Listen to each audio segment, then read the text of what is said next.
Hello friends, इस video में हम बात करने वाले हैं बिहार के 7वें चरण के शिक्षक भर्ती के अंतर्गत दिव्यांगता को लेकर कि क्या जो अदर स्टेट के अभ्यर्थी हैं क्या उनको यहाँ पर दिव्यांगता का रिजर्वेशन जो है आपका मिलेगा। और यहाँ पर प्रूफ के साथ जो कि 2 अदर स्टेट के दिव्यांग अभ्यर्थी हैं जिनका यहाँ पर चयन बिहार सरकार के गवर्नमेंट डिपार्टमेंट में जो है आपका हुआ है। बाकी इनके खिलाफ कार्रवाई की मांग को लेकर भी यहाँ पर देखेंगे। और बाकी जितने भी अदर स्टेट के दिव्यांग अभ्यर्थी हैं, चाहे आप मेल हो या फिर आप फीमेल हो, बीपीएससी टीचर का आप लोग यहाँ पर फॉर्म सबमिट किए हों, तो आपको इसको लेकर जो कुछ भी आपका डाउट है हर एक चीज़ जो है आपका क्लियर हो जाएगा। बाकी आप लोगों को यहाँ पर किस तरीके का सीट का बंटवारा, कैसे जो है आपका सीट कितना मिलेगा, उसके बारे में भी यहाँ पर जो है हम बात करेंगे। आगे बात करेंगे उससे पहले बता दें कि यदि आप इस प्लेटफॉर्म पे नए होंगे तो राइट टू एजुकेशन सोनभद्र को आप सब्सक्राइब जो है कर लीजिएगा। आप यहाँ पर सीरियल नंबर जो है वो देख सकते हैं 107। देखिए, नाम और रोल नंबर और फादर से और इनके डिटेल एड्रेस से यहाँ पर कोई मतलब नहीं है, बल्कि आपको यहाँ पर सिर्फ मतलब होना चाहिए कि अदर स्टेट के अभ्यर्थी हैं, दिव्यांगता की श्रेणी में है और इनका चयन जो है आपका बिहार सरकार के गवर्नमेंट डिपार्टमेंट में जो है आपका हुआ है। आप यहाँ पर देख सकते हैं दिव्यांगता कैटेगरी में, और ये कहाँ के रहने वाले हैं, झारखंड के, और इनका जो चयन हुआ है राजकीय अभियंत्रण महाविद्यालय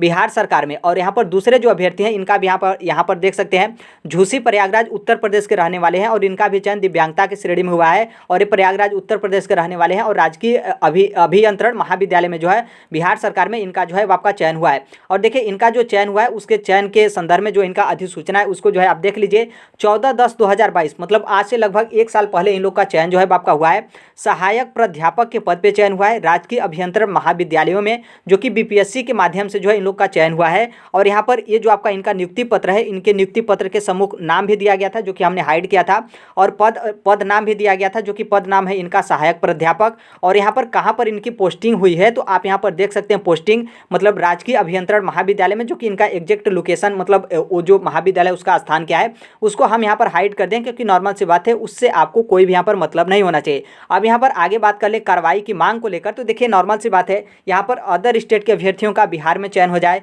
और बिहार के अभ्यर्थी थोड़ा सा भी मतलब कार्रवाई की मांग न करें, ऐसा कभी हो ही नहीं सकता। तो देखिए, जिनके माध्यम से यहाँ पर कार्रवाई की मांग की गई है उसका हम यहाँ पर डिटेल हाइड कर लिए हैं, क्योंकि नॉर्मल सी बात है उससे यहाँ पर आपको किसी भी तरीके का मतलब जो है आपका नहीं होना चाहिए। यहाँ पर इनके तरफ से बोला गया कि सरकार से निवेदन है कि तत्काल जांच करके उचित यहाँ पर कार्रवाई की जाए। बीपीएससी ने नियम विरुद्ध 2 बाहरी छात्रों का चयन कैसे जो है वो कर दिया है, कृपया तत्काल जो है वो जांच का आदेश जो है आपका दिया जाए कि किस आधार पर दिव्यांग आरक्षण का जो है वो लाभ इन 2 अभ्यर्थियों को जो है यहाँ पर मिला है। अब यहाँ पर जो है आरक्षण के यहाँ तो अभ्यर्थियों का मांग हो गया, जो बिहार के अभ्यर्थी हैं उनका यहाँ पर कि जांच जो है आपका किया जाए। बाकी यहाँ पर आरक्षण जो आपका दिव्यांग का आरक्षण है उसके संबंध में बिहार सरकार का क्या नियम है उसको भी आप यहाँ पर जो है वो देख सकते हैं।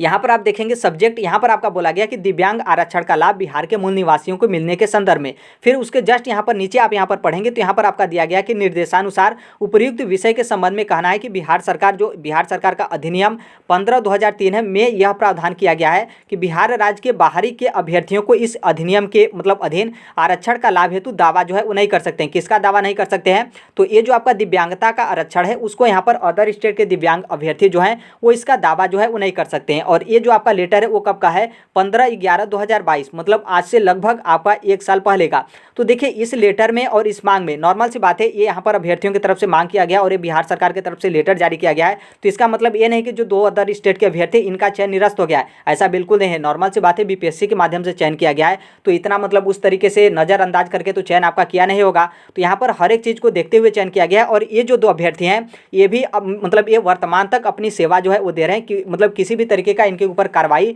या फिर इनका नियुक्ति वगैरह जो है आपका निरस्त नहीं किया गया है। तो देखिए, या तो इसमें ये हो सकता है कि यहाँ पर ये जो आप लेटर देखेंगे इनका चयन अधिसूचना वाला 14/10/2022 का है, जो कि ये यहाँ पर जो आदेश देखेंगे ये आदेश जो है आपका 15/11/2022 का है। ऐसा भी हो सकता है कि आदेश आने से पहले इन लोग का चयन हो गया हो, लेकिन यहाँ पर आप देखेंगे तो ये बिहार सरकार का नियम 2003 में ही यहाँ पर प्रावधान किया गया कि जो दिव्यांगता का आरक्षण है वो अदर स्टेट के अभ्यर्थियों को नहीं मिलेगा। लेकिन अभी तक बिहार में अदर स्टेट के जो दिव्यांग अभ्यर्थी हैं उनको यहाँ पर आरक्षण का जो है आपका लाभ मिलता है। अब यहाँ पर बात करने वाले हैं बीपीएससी टीचर की वैकेंसी को लेकर। तो सबसे पहले बहुत सारे ऐसे अभ्यर्थी हैं जो बोलते हैं कि जो अदर स्टेट के दिव्यांग अभ्यर्थी हैं उनको तो यहाँ पर किसी भी तरीके से रिजर्वेशन ही नहीं मिलेगा, क्योंकि जैसे आप यहाँ पर फॉर्म भरते टाइम अदर स्टेट वाला ऑप्शन पे मतलब कि यहाँ पर जो आपका दिया रहता था कि क्या बिहार के मूल निवासी हैं, आप यहाँ पर नो करते थे तो आपका हाइड हो जाता था। तो देखिए, ऐसा बिल्कुल नहीं है। आप लोग जो दिव्यांग अभ्यर्थी होंगे आपने फॉर्म भरा होगा तो आपको बहुत अच्छे तरीके से पता होगा। तो यहाँ पर देखिए, यहाँ पर देखेंगे तो यहाँ पर आपका दिया गया कि परमानेंट रेसिडेंट मतलब यहाँ पर क्या आप बिहार के मूल निवासी हैं। तो यहाँ पर आपका नो जब ऑप्शन किया जाता था तो ये जो आपका रिजर्वेशन वाला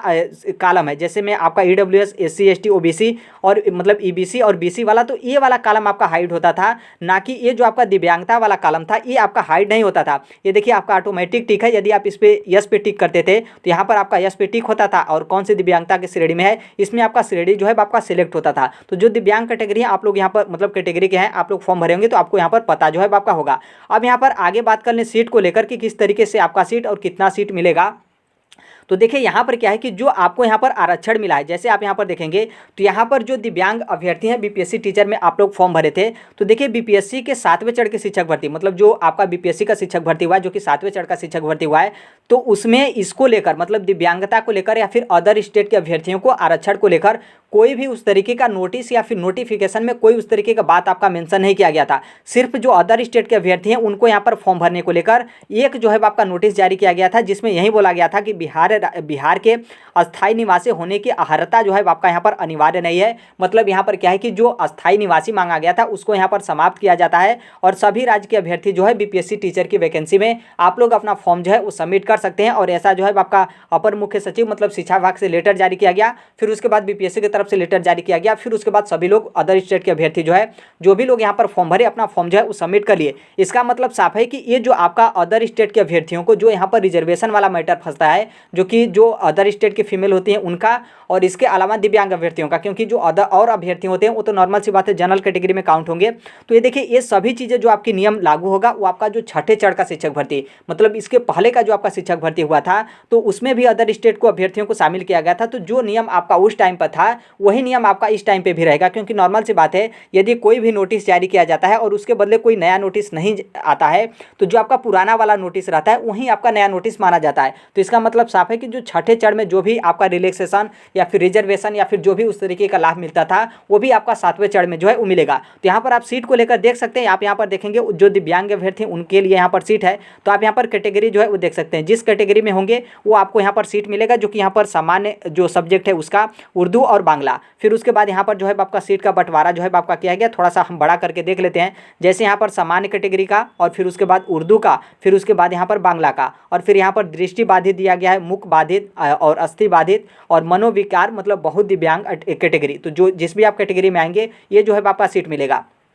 फिर इसके अलावा आपको थोड़ा सा प्लस पॉइंट ये भी रहता है जो दिव्यांग अभ्यर्थी होते हैं। जैसे मान लीजिए ये जो आपका दिव्यांगता का सीट है, यदि मान लीजिए इसमें आपका चयन नहीं हो पाता है और जो अनुसूचित जनजाति वाला सीट है, और यहाँ पर क्या है कि अनुसूचित जनजाति का जो एक कैंडिडेट है उस कैंडिडेट से आप यदि दिव्यांगता के जो कैंडिडेट है उनका यहाँ पर अधिक नंबर आया है तो आपका अनुसूचित जनजाति वाले सीट पर भी चयन होता है। यदि मान लीजिए ये सीट आपका फुल हो जाता है और यदि मान लीजिए आपका अनुसूचित जाति वाले जो अभ्यर्थी हैं उनसे यहाँ पर जो दिव्यांग अभ्यर्थी हैं उनका यहाँ पर अधिक नंबर आया है तो आपका अनुसूचित जाति वाले भी सीट पे भी जो है आपका चयन हो जाता है। जो मतलब यहाँ पर जो दिव्यांगता वाले कैटेगरी होते हैं जो आपके दिव्यांग श्रेणी में आते हैं तो आप लोगों का चयन इस तरीके से भी होता है। मतलब जो दिव्यांग वाला सीट है वो तो आपको मिलेगा ही, बाकी इसके अलावा ये सीट आपका फुल हो जाता है और आपका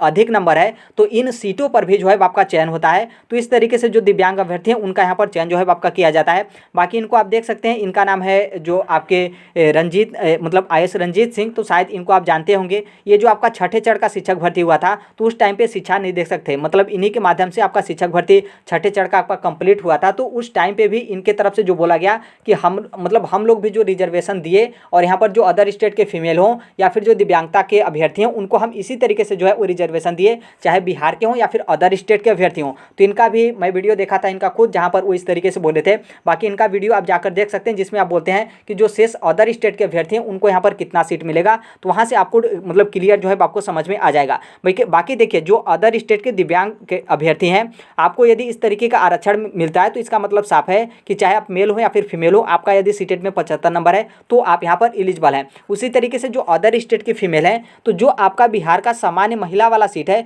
वो भी आपको यहाँ पर मिलेगा, और आपका सीटेट में यदि 82 नंबर है तो इसका भी जो है आपको लाभ मिलेगा, क्योंकि इसमें भी बहुत सारे कैंडिडेट का डाउट रहता है कि जो अदर स्टेट के फीमेल है उनका 90 या फिर 82 नंबर चाहिए। तो देखिए आपको 82 नंबर चाहिए, और यदि मान लीजिए सरकार यहाँ पर बदलाव करती है तो अलग बात है, लेकिन अभी तक मतलब जब हम बात करें तो अभी तक यही है कि जो अदर स्टेट के फीमेल है आपका सीटेट में 82 नंबर, और जो आपको सीट मिलेगा जो सामान्य कैटेगरी वाली जो बिहार की महिला है उनका भी सीट जो है आपको मिलेगा। क्योंकि जब आपका नोटिफिकेशन जारी किया गया कि अदर स्टेट के अभ्यर्थी भी शामिल होंगे, तो सिर्फ आपका नोटिस जारी किया गया था जिसमें आपका इस बाध्यता को हटा दिया गया था कि अदर स्टेट मतलब बिहार का मूल निवासी चाहिए। बस उसके अलावा कोई भी अतिरिक्त जो है आपका नोटिस नहीं जारी किया गया था कि इतना सीट मिलेगा, इतना नंबर होना चाहिए, ये क्वालिफिकेशन होगा, ऐसे आपका आरक्षण मिलेगा, कुछ भी नहीं हुआ था। तो इसका मतलब साफ है कि जो आपका छठे चरण में नियम लागू था वहीं आपका सातवें चरण में भी नियम जो है आपका लागू रहेगा। यदि मान लीजिए रिजल्ट के टाइम पे या फिर ज्वाइनिंग के टाइम पे बिहार सरकार कोई नियम बदल देती है तो अलग बात है, और कहीं ना कहीं बिहार सरकार को इस तरीके का नहीं करना चाहिए, क्योंकि केवल सिर्फ आपका बाध्यता को हटाया गया था कि सभी राज्य के अभ्यर्थी जो है आवेदन जो है वो कर सकते हैं। तो अभी के लिए यही अपडेट है। बाकी आप टेलीग्राम से जुड़ जाएगा, कमेंट बॉक्स में आपको टेलीग्राम का लिंक जो है आपको देखने को मिलेगा। बाकी देखिए, यदि बीपीएससी टीआरई सेकंड में जो अदर स्टेट के दिव्यांग अभ्यर्थी हैं उनको यदि रिजर्वेशन मिलता है और जो अदर स्टेट के फीमेल अभ्यर्थी हैं उनको भी रिजर्वेशन मिलता है, तो ये जो आपका अगली बीपीएससी टीआरई सेकंड वाली वैकेंसी है उसमें भी आपको यहाँ पर रिजर्वेशन जो है वो मिलेगा। तो बीपीएससी टीआरई में जो आपका 3 वैकेंसी होगा, एक तो आपका जूनियर का, उसके बाद माध्यमिक और उच्च माध्यमिक का। तो यदि आप अदर स्टेट के अभ्यर्थी हैं और एसटीटी का एग्जाम दिए हैं तो आप माध्यमिक और उच्च माध्यमिक दोनों में एलिजिबल होंगे। बाकी आप एसटीटी का एग्जाम नहीं दिए हैं तो जो आपका जूनियर वाला वैकेंसी 6 to 8 वाला, जिसमें आपकी 32,000 टोटल पदों पर आपकी वैकेंसी की जाएगी, तो उसमें आप यहाँ पर जो है बिल्कुल एलिजिबल हैं, किसी भी तरीके का दिक्कत नहीं होगा। तो आप उसकी भी जो है वो तैयारी करते रहेगा। बाकी अभी के लिए देखें यही अपडेट है। बाकी जो कोई भी अपडेट होगा या फिर इन्फॉर्मेशन होगा उसे हम शेयर कर देंगे। और अभी तक आप इस platform right to education Sonbhadra को आप सब्सक्राइब नहीं किए हैं तो आप जो है वो कर लीजिएगा। तो आई होप देखिए हमने आपको दोनों तरीके का जो है वो न्यूज़ दिखा दिया, और यहाँ पर हमने आपको एक प्रूफ भी दिखा दिया कि देखिए किस तरीके से अदर स्टेट के अभ्यर्थियों का जो है वो चयन हुआ है। और बाकी जो यहाँ पर बिहार के अभ्यर्थी हैं इनका चयन निरस्त करने को लेकर भी यहाँ पर मांग की गई, लेकिन अभी तक ये दोनों अभ्यर्थी मतलब यह इनका जो चयन हुआ है प्राध्यापक के पद पे, तो ये अभी तक जो है अपनी सेवा जो है वो दे रहे हैं। इनके खिलाफ किसी भी तरीके का कार्रवाई नहीं हुआ है। नॉर्मल सी बात है, कार्रवाई कैसे हो सकता है, क्योंकि बीपीएससी इन लोग को नियुक्ति दी है तो कुछ सोच समझकर ही नियुक्ति दी होगी, और उनके पास पूरा इन लोग का डिटेल होगा कि अदर स्टेट के अभ्यर्थी हैं, दिव्यांग अभ्यर्थी हैं, और इनका हम चयन करें तो हमारे पास प्रॉपर अच्छे तरीके से नियमावली है, तभी ही जो है हम यहाँ पर क्या करें कि चयन करें। तो अभी के लिए यही अपडेट है। बाकी जो कोई भी अपडेट इन्फॉर्मेशन होगा उसे हम शेयर कर देंगे। मिलते हैं अगले नेक्स्ट वीडियो में, तब तक के लिए thank you, bye bye, take care, all the best. Thank you for listening, God bless you all, thank you.